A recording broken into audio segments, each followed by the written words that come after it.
Magandang gabi po at mapagpalang buong taon na 2021 po sa ating lahat. Purihin ng Diyos na nag-iingat sa atin noong nakaraang taon at siya pa rin mag-iingat at magpapala sa atin itong panibagong taon. Umasa tayo ng magagandang bagay palagi sa Panginoon at huwag kayong papayag na tayo po ay matakot o maliglig sa anumang mga masamang balitang ipinapakalat sapagkat mayroon po tayong Diyos na siyang nag-iingat sa atin palagi. At ipagpapatuloy po natin sa gabing ito ang ating pag-aaral mula sa aklat ng Deuteronomio at sa gabing ito ay mayroon pong ilang talata tayong tutunghayan na kapupulutan po natin na magandang aral. At makikita po natin dito ang batas ng isang makapangyarihang Diyos na kahanga-hanga. At ito po ang nais kong ibahagi sa inyo sa gabing ito. Mula po dito sa Deuteronomio 19 hanggang 20, mayroon po ditong kakaibang patakaran ang Panginoong Diyos para po sa mga Israelita. Ang sabi po rito, kapag kinubkob ninyo ang isang lungsod, huwag ninyong putulin ang mga punong kahoy doon kahit matagal na ninyong kinubkob ang lugar.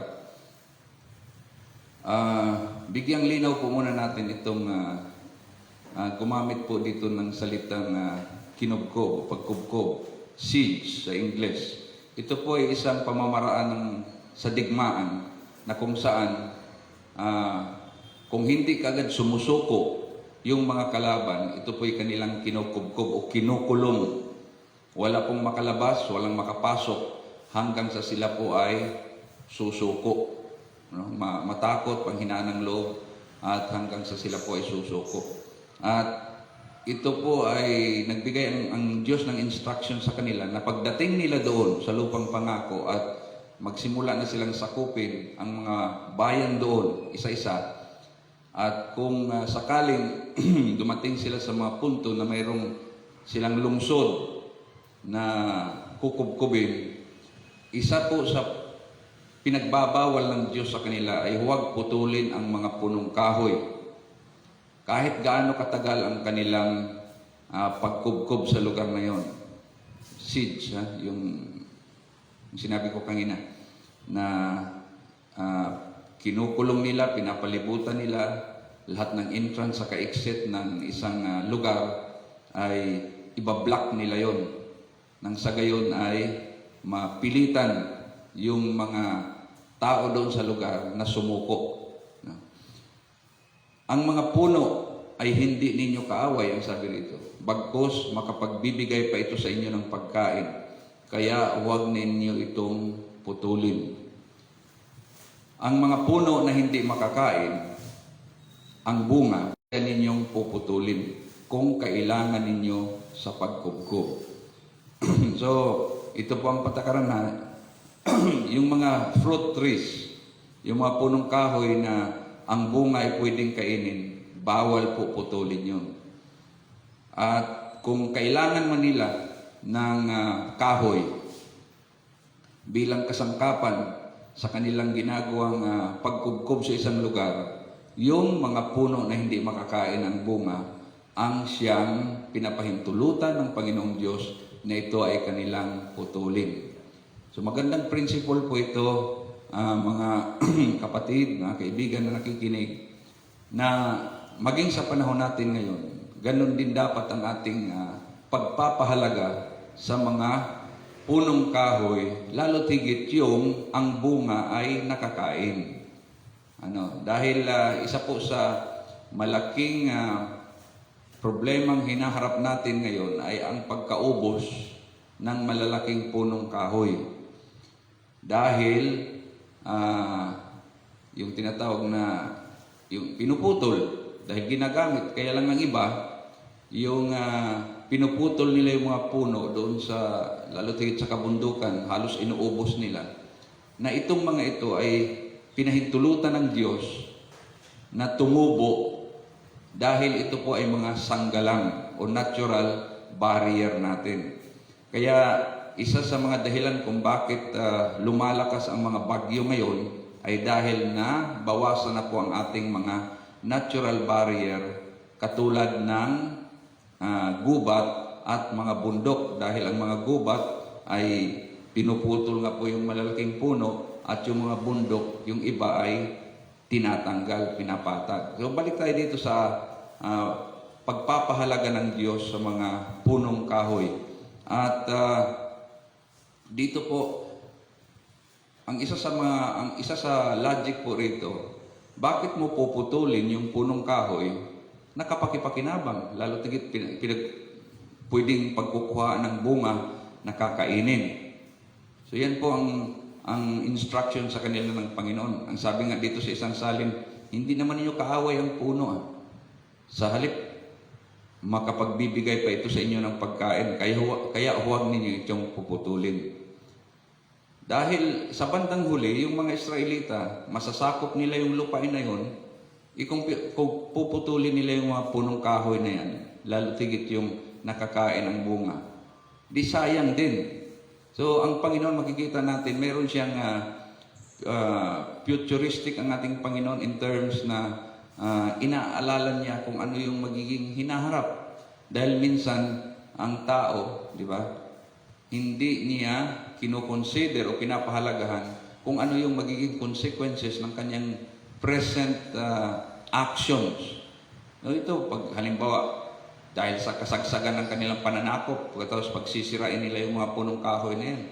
Bandang huli, pag nasakop na nila lahat yan, panghihinayangan nila yung mga punong kahoy na pinagpuputol nila o pinagsisira nila. Dahil given naman na yun na ang Israelita dadalhin ng Panginoon doon sa lupang pangako, talagang ipapasakop sa kanila yon. Yun nga lang, mayroong resistance. Hindi naman basta't magsusurrender yung mga nakatira doon. Talagang makakaranas sila ng pagkikipaglaban. Pero nandoon na sila ay magiging matagumpay dito dahil ang Diyos ang nagpadala sa kanila at ang Diyos ang mangunguna sa kanila. So, ang Panginoon, part ng kanyang preparation, di ba, isa nga sa mga bahagi ng paghanda ng Panginoon, hindi niya basta-basta paaalisin yung mga nakatira doon sa lupang pangako, sabi doon, sa loob ng 1 taon, kundi utay-utay. Kasi baka, ang sabi doon, baka yung lupang pangako ay biglang alisan ng mga tao, magiging ilang siya at pananahanan ng mga mababangis na hayop. So nandun yung ng Panginoon, program. Kaya kasama po sa kanyang programa dito ay preservation ng mga punong kahoy, lalo tigit yung nakukuhaan ng bunga na nakakain. Ayan. So, preservation of fruit trees, yun ang point ng ating Panginoon dito. Napakaganda. Sa panahon natin ngayon, kayong mga nariyan sa mga lugar na kung saan mayroon pang mga maraming punong kahoy, abay pahalagahan po ninyo yan dahil yan po ay pinuhunanan ng mga nauna sa atin, tinanim po nila yan, inalagaan po nila yan at ilang taon na pong nakatayo yan dyan. Huwag po basta-basta puputulin, lalo tigit dahil gustong ibinta, magkano lang naman ang halaga niyan kung tutuusin. Tapos magkano pa ang kikitain niyan kung yan ay hayaang mamunga siya ng mamunga.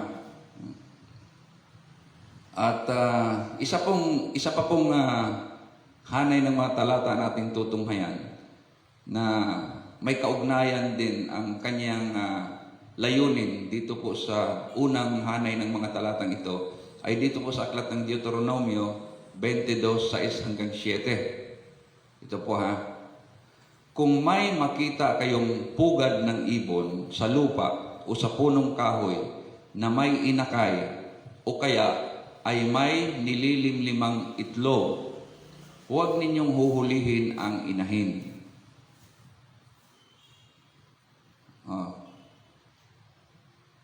Pati dito ang Diyos ay mayroong patakaran. Sipin mo mga na yan napakadami ng mga lahi ng mga ibon na yan Pero ito po ay general role na sinabi ng Panginoon. Kahit anong ibon ang ibig sabihin dito. Na kung ang mga Israelita sakali ay makakita sila ng pugad ng ibon sa lupa, sa punong kahoy, na may inakay o kaya may nililimlimang itlog, huwag huhulihin ang inahin. Maaari niyong kunin ang inakay o ang itlog, ngunit pakawalan ninyo ang inahin upang mabuhay kayo ng mahaba at sagana. Tingnan ninyo ha, mayroon siyang good consequence pag susundin ang patakaran na ito ng Panginoon. Isa ito sa mga susi ng mahabang buhay at masaganang buhay. Ibang klase ng mga batas ng ating Panginoon. No? Kaya pag kahit hindi tayo Israelita, sa akin, sa panig ko, nung binabasa ko yan, may mga point talagang pupurihin mo ang ating Panginoon dahil makikita mo doon yung hindi ito masabi nating wisdom ng tao. Talagang ito'y kaisipan ng Diyos. No? Kung kanina, yung punong kahoy na nagbibigay ng bunga na makakain ay kailangan i-preserve. Dito naman, yung inahin.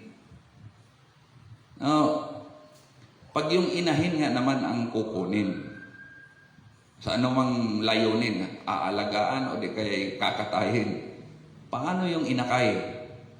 Paano yung itlog? Di wala nang mag-aalaga noon. Wala nang maglilimlim doon. Kaya, ang pinahintulot ng Panginoon, pwede niyong kunin yung inakay, yung sisiw. O di kaya yung itlog, pero pakawalan ninyo ang inahin. Ayan. Now, isa sa mga makikita natin ditong dahilan kung bakit kailangan pakawalan ng inahin. Dahil ang inahin, mayroon pa siyang potential na mag-produce ng panibago. Dahil nitong panahon na ito, pagkatapos ng baha, pinahintulutan na ng ating Panginoon na kumain sila ng karne. At isa sa mga karne na pinapakain sa kanila ay karne ng mga ibon, ng mga fowls, mga lumilipad. Mayroon lang mga ilang uri ng ibon na pinagbabawal ng Panginoon. Na nakita natin doon sa aklat ng Leviticus na may mga ilang uri ng ibon na hindi pwedeng kainin dahil sila po ay classified na hindi malinis. Pero yung mga malinis na ibon, pwede po yon. At dito, ang logic po dito sa patakaran na ito ng Panginoong Diyos ay kunin ninyo yung inakay, kunin niyo yung itlog, okay lang yun. Pero yung inahin, pakawalan niyo para maka-itlog ulit siya at magkaroon ulit siya ng sisiw. Siya yung producer.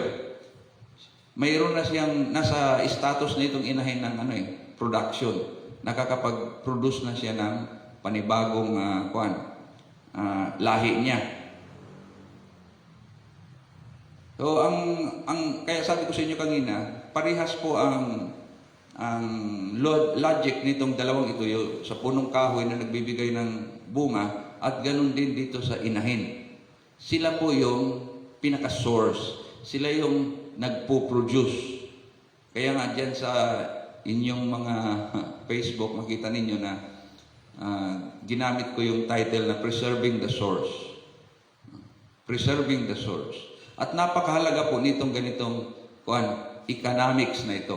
Actually, this is an economic thing. Tungkol ito sa ating ekonomiya, sa ating kabuhayan. Malaki po ang relasyon nito sa ating buhay. At this is for preservation. Sa mga Israelita, yun nga, dahil ang plano ng Diyos, dadalhin sila doon sa lupang pangako.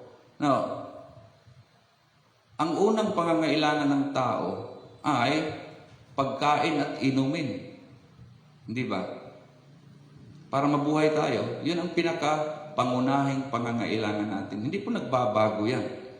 So, ang punong kahoy ay hindi lamang siya source ng pagkain, yung kanyang bunga, kundi siya po ay nagpe-preserve ng tubig.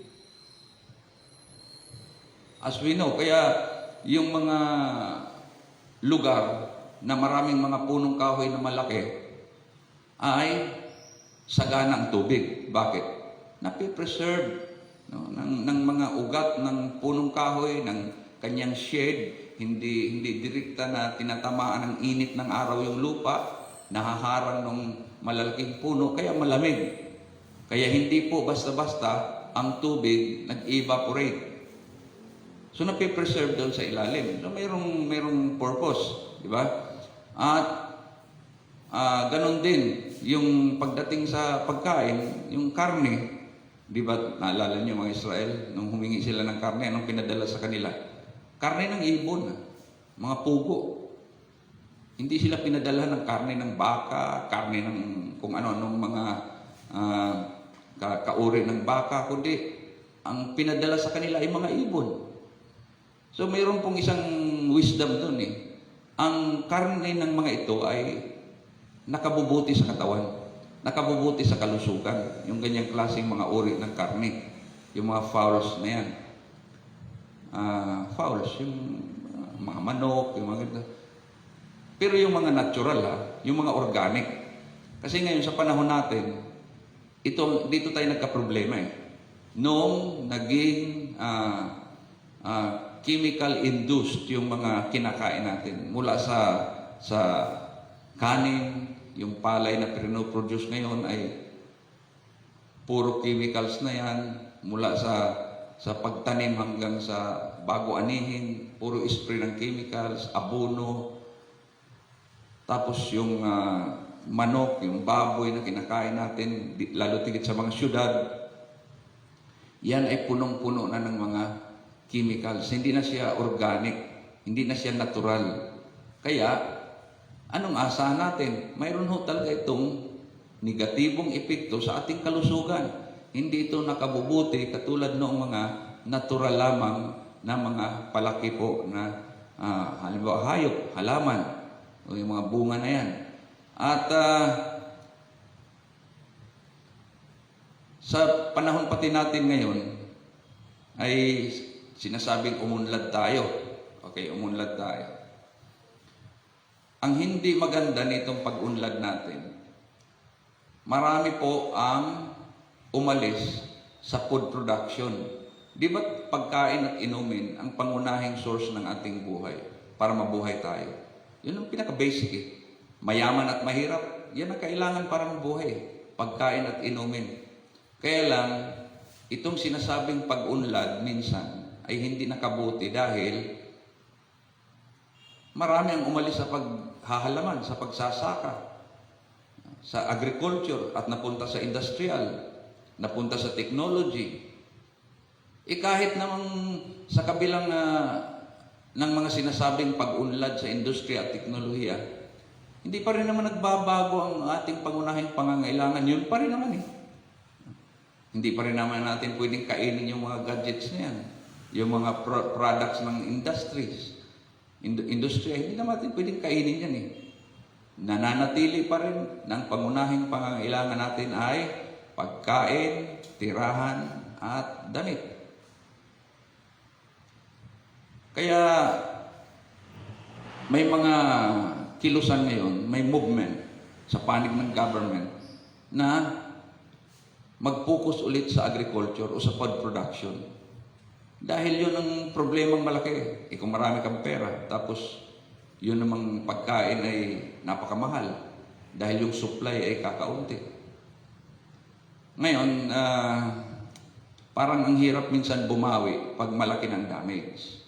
Kaya ito ang isang bagay na nakikita ko ngayon. Sa panahon natin, lalo tigit itong nakaraang taon na may sinasabing pandemic na nangyari. Marami po ang napahilig maghalaman. Kahit yung mga walang hilig sa halaman dati, abay, naingganyo maghalaman ngayon. Bumibili ng mga halaman na mahal. Dahil yan ang parang uso. Sa madaling sabi, nakiuso. Ngayon, noon ko pa pinapakiusap sa mga mahilig maghalaman na isama ninyo sa inyong mga halaman yung kapakipakinabang na halaman. Halimbawa, halaman na pwedeng panggamot, herbals. At yung mga gulay na pwede namang ilagay sa paso lamang, pwedeng sa bahay. Habang itong ay pinagbubulayan ko, itong isinishare ko sa inyo ngayon, parang ang gandang buhayin yung konsepto ng bahay kubo. Kahit munti, ang halaman doon ay sari-sari. Hindi yung bahay kubo, kundi yung mga halaman doon sa bahay kubo. Ano yung mga halaman doon sa bahay kubo? Sa mga nakakaalam pa ng awiting ito, kung naalala ninyo, ano yung mga halaman doon? Hindi po mga flower plants o mga decoration plants. Mga gulayin. Singkamas, talong, sigarilyas, mani. O kita mo, lahat yun ay consumable. Isipin mo, binibili natin ngayon yan, ang mamahal, kahit yung mga talbos ng kamote. Yung talong, yung kamatis, luya, pwedeng buhayin sa paso na malalaki. Ibig sabihin, pwede tayong mag-produce na kaysa bilhin pa natin. Dahil nga, itong nagkaroon ng industrial revolution, technological revolution, maraming mga tao na nag-switch ng paghahanap ng pera doon. At pinabayaan nila ngayon itong pinaka-basic na source ng pangangailangan natin, pagkain. At yan po mga kapatid ay kahit tayo ay pwede tayong gumawa niyan. Yung kayong mga naghahalaman na kikinig sa akin ngayon, maring this is an awkward advice, but this is very practical. No? Maganda rin naman pag yung mga, halimbawa yung kamatis yan, yung talong na yan, pag yan ay nagbubulaklak, ang ganda rin tingnan. Maganda rin kaya ang mga bulaklak niyan. Pagkatapos, hindi lang matatapos sa bulaklak. Magiging bunga pa yan na pwedeng kapaki-pakinabang. Ayan. So, preserving the source, yung sa akin. No, huwag nating baliwalain yung mga bagay na pwede nating pagkunan ng ating pagkain at ikabubuhay. Pahalagahan natin yon. Hindi dapat pabayaan, no? Hindi dapat sirain ang pinagkukunan natin ng pagkain at inumin. Dapat i-preserve natin yan. At kaya katulad niyang sa inumin, speaking of inumin, mayroon tayong mga tinatawag na watershed. Mayroon tayong mga dam. Diyan po nanggagaling yung mga inumin ng lalo tigit sa mga kabayanan. Mabuti yung mga nandyan sa yung rural area, mga barangay na mayroon silang mga bukal. Napakaganda ng kanilang water source. Malinis po talaga. Nanggaling po sa bukal. Hindi katulad nitong dumana sa mga dam, yan ay pinipilter na, ginagamitan ng gamot para po maging safe na inumin yung mga tubig na dumadaloy sa mga gripo. Pero napakaswerte ninyo yung mga nandyan sa lugar na mayroong pang bukal, mayroong balon na nakukuhaan ng mga malinis na tubig na inyong naiinom.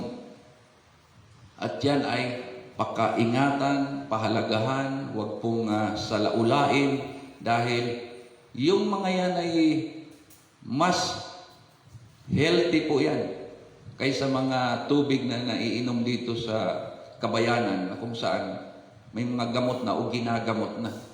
No?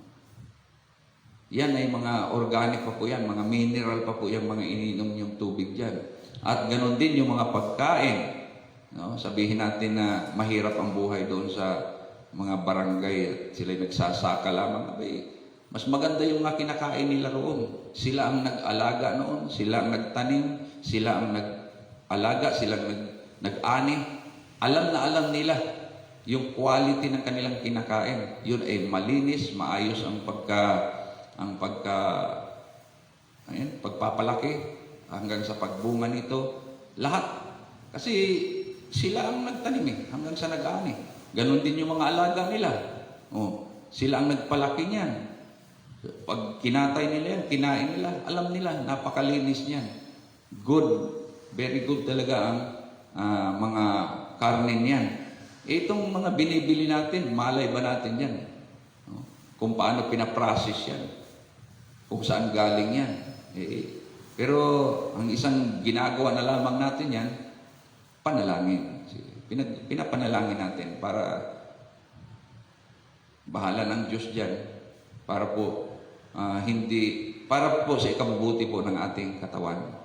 Sapagkat ang pinag-uusapan natin dito, mga kapatid kaibigan, ay buhay. Now, to sustain life, we need food, no? And drink. Kasi hindi mo kasi pwedeng i-single out lamang na pagkain lamang eh. Kailangan din may katambal na inumin. Hindi pwede tayong mabuhay na hindi magkakambal yung dalawang yan. Ngayon, dalhin naman natin sa spiritual side, ang ating aralin ngayong gabi, bago tayo tuluyang magtapos, sa buhay, sa pananampalataya, ang Diyos ang pinagmulan ng lahat. So, ang title po ng aralin natin ngayon, Preserving the Source. Sa natural na buhay, kailangan nating uminom.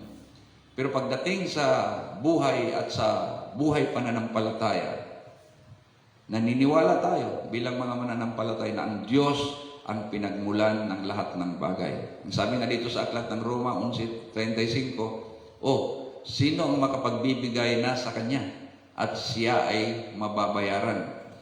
Sapagkat mula sa Kanya at sa pamamagitan niya at para sa Kanya ang lahat ng mga bagay. Sumakanya nawa ang kaluwalhatian. So kung gumagawa ng mga hakbang ngayon para po magkaroon tayo ng food security, no? Binabalik yung ini-enhance ulit yung agriculture, nagtatanim, nagkaroon ng mga organic na tanim, mga alaga, gano'n. Kasi nakita nila halimbawa, mag-focus tayo sa industry, sa technology. Yung mga tao dyan, kumakain yan eh. Pag hindi natin ibabalanse yan, dapat nga, mas maganda yung food production kaysa dito sa industry, sa technology. Dahil yung mga tao dito sa industry, sa technology, pagkain pa rin ang hinahanap niyan. Yun pa rin ang bumubuhay sa kanila. Kaya dapat mayroong sapat na supply ng pagkain. Kaya may mga movement ngayon, yung mga economist or sino mang mga tao may malasakit sa ating lipunan, na paunlarin muli yung food production natin. Okay? Para magkaroon tayo ng food security. Ngayon, sa spiritual side naman, mga kapatid, kung ang Diyos ang pinagmulan ng lahat ng bagay, sabi dito, mula sa Kanya, sa pamagitan niya, para sa Kanya ang lahat ng bagay. Kung sa Kanya lahat yan, isa pong malaking kamangmangan na kakalas tayo sa Diyos. Kung siya ang pinaka-source ng lahat ng bagay, lalo tingit yung buhay natin, alam natin galing sa Diyos yan Ngayon, kung mayroon mang hindi naniniwala, sinasabi ko sa inyo noon pa, huwag kayong magpadala roon. Mas maniwala tayo sa katotohanan. Mayroong Diyos, sa Kanya nang galing ang buhay, at lahat ng bagay ay galing sa Kanya, yung mabubuting bagay ay hindi yung masasama. So kung sa Kanya galing lahat yan, dapat kumapit tayo sa Kanya. Dapat i-secure natin yung ating mabuting relasyon sa Panginoong Diyos. Kung siya ang pinaka-source natin ng bagay. Dahil kung ang Diyos ang pinagmumula ng lahat ng bagay at mayroon tayong magandang kaugnayan sa ating Panginoong Diyos, imagine, malalagay ka ba sa kawalan? Sa kakulangan? Sa kasalatan? Samantalang itong Diyos na sinasampalataya natin ang nagsasabing hindi ko kayo bababayaan, hindi ko kayo iwanan. Ang sabi ng Panginoong ating tagapagligtas, unahin ninyo ang aking kaharian at ang aking katuwiran at lahat ng bagay ay pawang idaragdag ko sa inyo. Ang sabi ni Apostol Pablo, ang Diyos ang siyang magbibigay ng inyong pangangailangan ayon sa kanyang kayamanan. Purihin ang ating Panginoon. Kaya kung sa natural na buhay natin, may mga effort tayo to preserve the sources of our food para sa ikabubuhay natin, para masustain ang buhay natin. Ganon din, pagdating sa ating spiritual side, dapat ma-preserve natin yung pinaka-source talaga ng buhay, ang Diyos. Huwag tayong papayag, huwag ninyong pahintulutan ang inyong pananampalataya sa Diyos ay masira dahil lamang sa mga pang-iingganyo ng mga taong hindi naniniwala sa Diyos, hindi nananampalataya sa Diyos, at hindi sumusunod sa Diyos.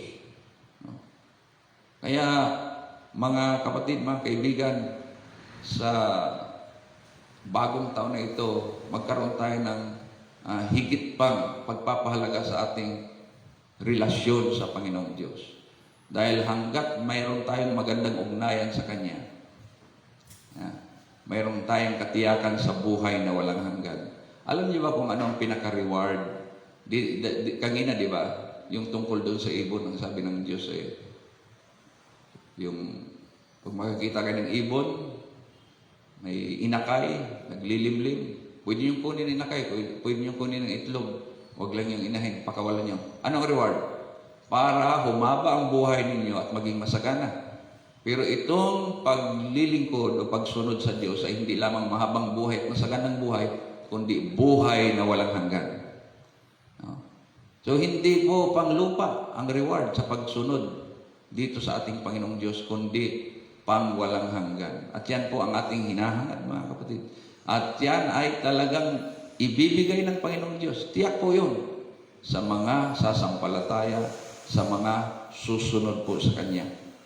Purihin ang ating Panginoon. Kaya ang sabi nga ng ating Panginoon ang sino mang sasampalataya sa Kanya hindi mapapahamak, kundi magkakaroon ng buhay na walang hanggan.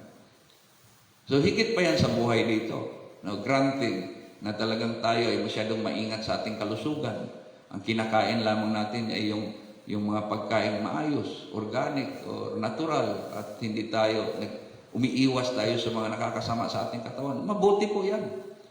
Pero dapat isipin po natin na may hangganan pa rin ang buhay natin dito. Umabot man tayo ng 100 taon, 150 taon ang buhay natin, mayroon pa rin hangganan yan. Ang isang bagay na dapat nating paghandaan ay yung walang hanggang buhay sa kabila. Dahil hindi lang po hanggang dito sa lupa ang buhay natin, mayroon pang buhay sa kabila na dapat nating paghandaan. So habang atin pong inaalagaan ang ating katawan, we are trying to be healthy sa ating buhay dito sa mundo, then huwag din nating kaligtaan ang ating spiritual life, ang ating paghahanda papunta po sa buhay na walang hanggan kasama ng ating Panginoong Diyos. Alam niyo ba kung ano yung buhay na walang hanggan? Yan po ay buhay ng Diyos na Kanyang sinishare sa mga tao na susunod sa Kanya. Yun yung quality. Same quality po yan. Ang Diyos ay walang hanggan, eternal. Kaya siya merong eternal life, author ng eternal life. So yung eternal life na yun, the quality of God's life, ay yan po yung pinakamatinding gantimpala niya sa mga susunod at maglilingkod sa Kanya. Yung the very life of God, yan po yung isishare niya sa mga katulad natin.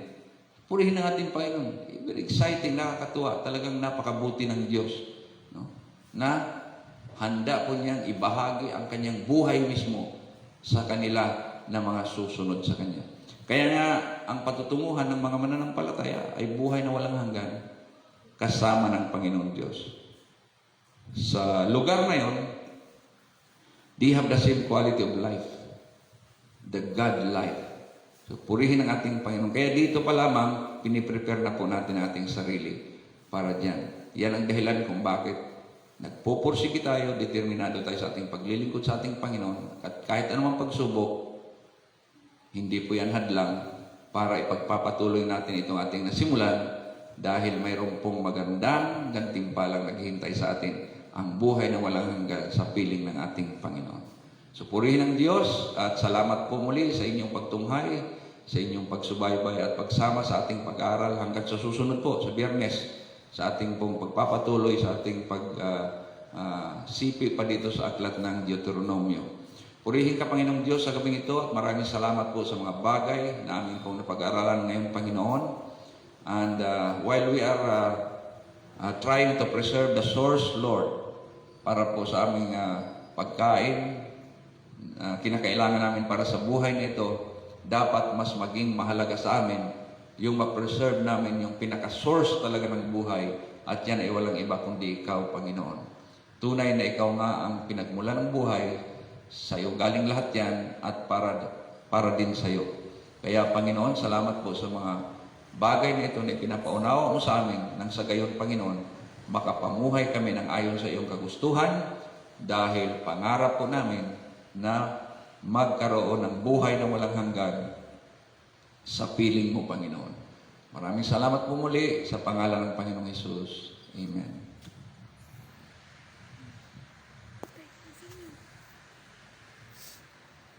Higit lang pa, hindi ko makita. Ayan.